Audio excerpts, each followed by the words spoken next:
ஆண்டவரும் இரட்சகருமாகிய இயேசு கிறிஸ்துவின் நாமத்தில் என் அன்பின் வாழ்த்துக்கள். ரட்சிப்பின் சத்தம் என்கிற தலைப்பில் உங்களோடு கூட பேசும்படியாக கர்த்தர் கொடுத்த இந்த நேரத்திற்காக கர்த்தருக்கு நான் நன்றி சொல்ல கடமைப்பட்டிருக்கிறேன். தியானத்திற்கென்று தெரிந்து கொண்ட ஒரு வேத வசனத்தை நான் வாசிக்கிறேன். 2 நாளாகமம் 20ஆம் அதிகாரம் 12வது வசனம். எங்கள் தேவனே, அவர்களை நியாயம் தீர்க்க மாட்டீரோ? எங்களுக்கு விரோதமாக வந்த இந்த ஏராளமான கூட்டத்திற்கு முன்பாக நிற்க எங்களுக்கு பலன் இல்லை. நாங்கள் செய்ய வேண்டியது இன்னதென்று எங்களுக்கு தெரியவில்லை. ஆகையால் எங்கள் கண்கள் உம்மையே நோக்கி கொண்டிருக்கிறது என்றான். இந்த இடத்துல யோசபாத் என்கிற ஒரு ராஜா ஆண்டவரை நோக்கி ஜெபம் பண்ணுகிறார். அதற்கு காரணம் என்னவென்றால், முதலாவது வசனத்தில் எழுதப்பட்டிருக்கிறது, மோவாப் புத்திரர், அம்மோன் புத்திரர், அவர்களோட அம்மோனியருக்கு அப்புறத்திலுள்ள மனுஷரும் கூட யோசபாத்திற்கு விரோதமாய் யுத்தம் பண்ண வந்தார்கள். யோசபாத் ஒரு ராஜா. இந்த ராஜாவை வீழ்த்தி விட வேண்டும் என்று 3 நாட்டை சேர்ந்த ராஜாக்கள் எழும்பி வருகிறார்கள். ஆகையினாலே தான் யோசபாத் ராஜா இப்படியாக ஜெபம் பண்ணுகிறார்.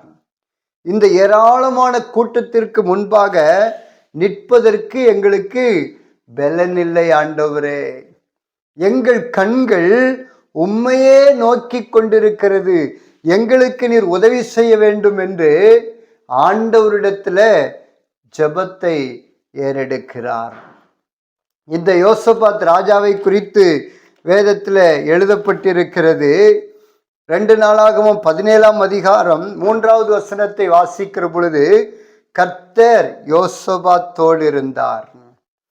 இந்த யோசபாத் ராஜா கர்த்தருடைய பிள்ளை, ஆண்டவருடைய பிள்ளையாயிருக்கிற இந்த யோசபாத் ராஜா ஆண்டவரை நோக்கி ஆபத்து நேரத்தில் ஜெபம் பண்ணுகிறார்.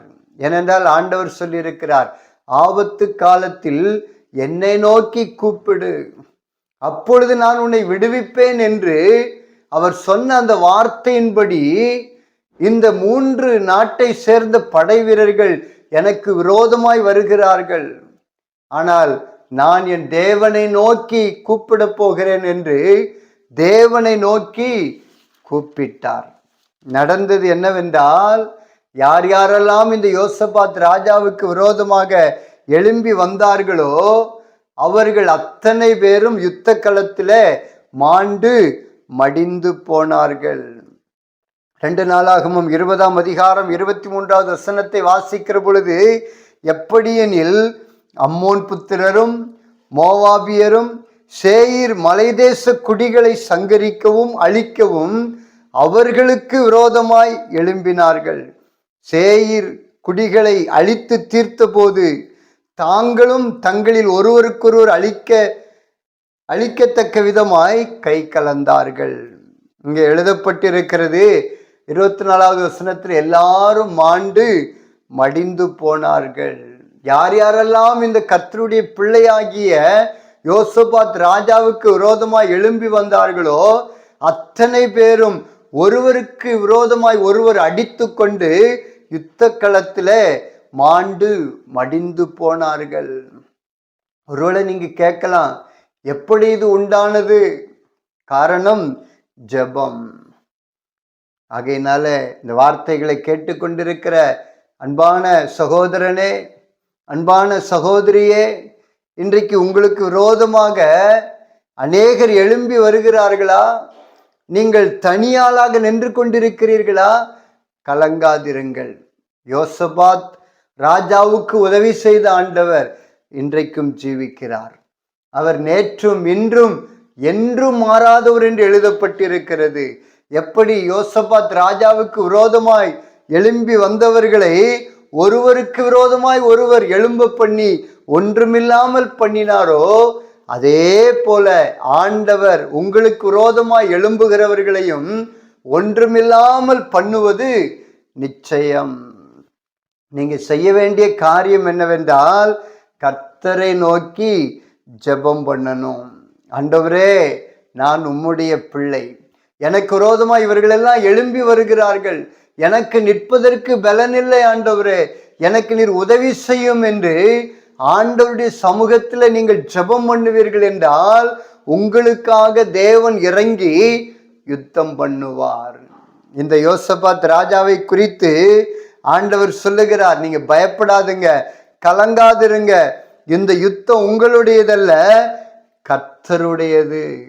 ஏனென்றால் ஆண்டவருடைய பிள்ளைகளாகிய நமக்கு விரோதமா யாராவது எழும்பி வந்தாங்க அப்படின்னா அது கர்த்தருக்கு விரோதமாக எழும்புகிறதாக அர்த்தம்.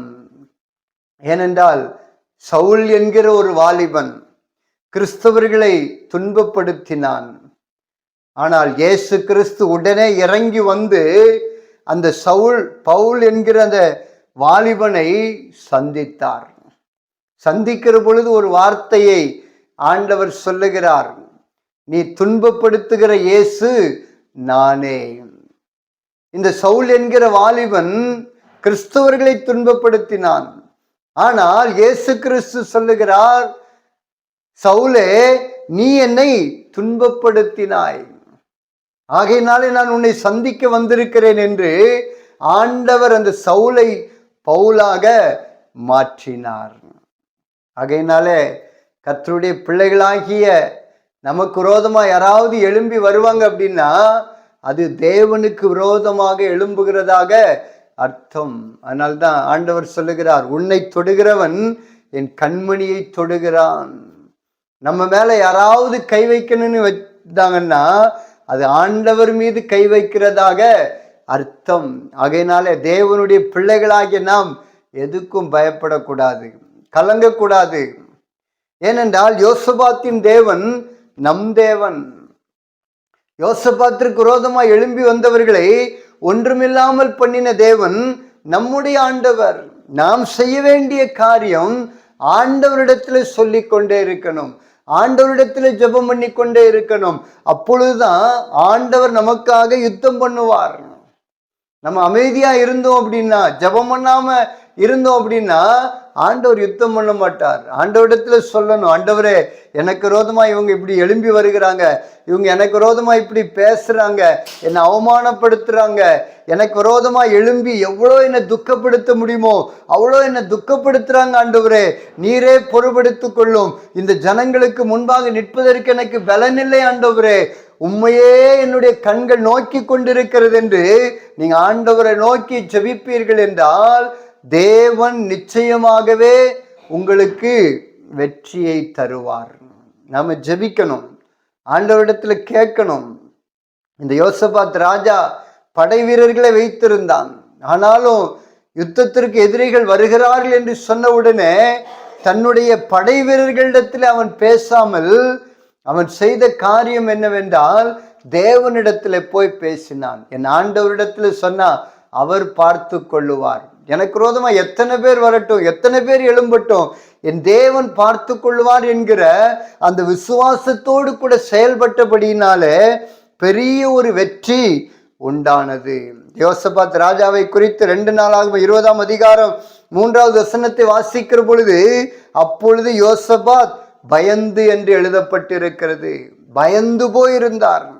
ஆனால் அதே அதிகாரம் 27வது வசனத்தை வாசிக்கிற பொழுது யோசபாத்தும் மகிழ்ச்சியோடே எருசலேமுக்கு திரும்பினார்கள்.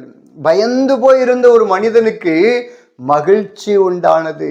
இந்த மகிழ்ச்சியை கொடுத்தது ஜெபம். தன்னை தாழ்த்தி தேவ சமூகத்துல ஜெபம் பண்ணினதன் நிமித்தம் ஆண்டவர் இறங்கி கிரியைகளை நடப்பித்தார். பயம் மகிழ்ச்சியாய் மாறினது. இன்னைக்கு பயந்து கொண்டிருக்கிறீங்களா? ஆண்டவருடைய சமூகத்துல ஜெபம் பண்ணுங்க, ஆண்டவரிடத்துல கேளுங்க, ஆண்டவரே காரியம் இப்படி இருக்கிறது, நான் பயந்து போயிருக்கிறேன், எனக்கு உதவி செய்யும்னு நீங்க கேட்பீங்க அப்படின்னா தேவன் நிச்சயமாகவே இறங்கி செயல்பட்டு உங்க பயத்தை மகிழ்ச்சியாய் மாற்றுவார். யோசபாத்தினுடைய நாட்கள்ல செய்த ஆண்டவர் இன்றைக்கும் ஜீவிக்கிறார். இன்றைக்கும் அவர் அற்புதம் செய்வதற்கு அவளோடு கூட எதிர்பார்த்து கொண்டிருக்கிறார். இந்த அற்புதத்தை தேவன் உங்க வாழ்க்கையில நடப்பிக்க வேண்டும் என்றால் நீங்க இப்பொழுதே அர்ப்பணித்து ஜெபம் பண்ணுங்க. உங்க இருதயத்தில் இருக்கிறதெல்லாம் தேவ சமூகத்துல ஊற்றி ஜெபம் பண்ணுங்க. உங்க இருதயத்தில் இருக்கிற எல்லா காரியங்களை, விண்ணப்பங்களை, தேவைகளை, உங்களுக்கு விரோதமா எழும்புகிறவர்களை குறித்து எல்லாவற்றை குறித்து அவரிடத்துல நீங்க சொல்லுங்க.